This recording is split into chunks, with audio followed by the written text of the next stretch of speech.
Question orale, l'honorable député de Red Deer Lacombe. Mr. Speaker, the Liberal government's approach to justice reform has been an abject failure.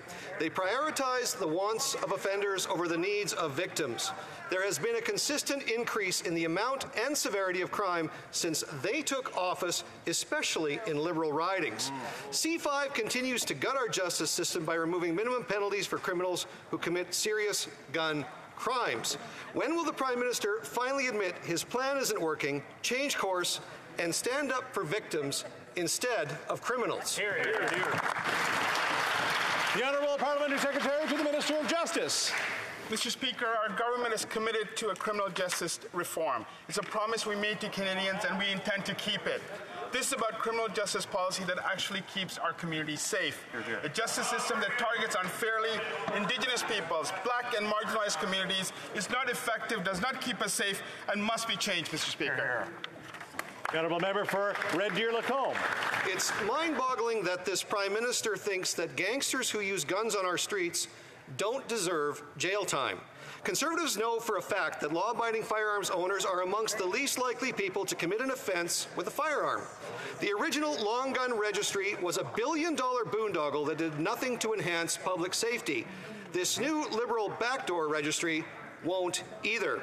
Why won't this government focus on criminals and smugglers and leave law-abiding Canadians alone?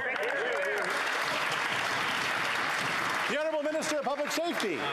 Mr. Speaker, coming out of the events last weekend in Buffalo and seeing this country suffer from numerous tragedies involving gun violence, we took the extraordinary step of banning AR-15s because they're designed to do one thing, and that is to kill people, Mr. Speaker.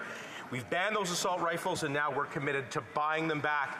Our plan was backed by the Canadian Association of the Chiefs of Police. What's the Conservatives' plan, Mr. Speaker?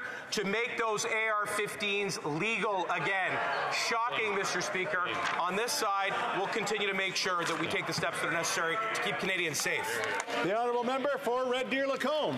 Mr. Speaker, a database with your personal information attached to a unique identifying number, attached to a serial number of a firearm, and administered by the firearms registrar is a gun registry.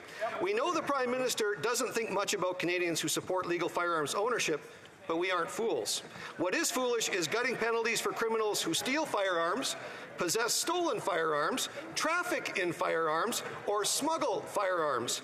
Can the Prime Minister explain why he has such a vendetta against target shooters in Estevan while he lets gun-wielding criminals run free in ridings his backbenchers represent? Hear, hear. The Honourable Minister of Public Safety. Speaker, just last week we introduced a stronger ID verification for gun purchases and require businesses to keep records of gun sales, which they are already doing, Mr. Speaker. We've heard from some of those businesses who say this is common sense. Now police will be able to better investigate fraud and locate criminals who steal or try to engage in straw purchasing, which is a legitimate concern. Mr. Speaker, the Conservatives can spin all they want, but Canadians see through it because they have no credibility when it comes to fighting against gun crime.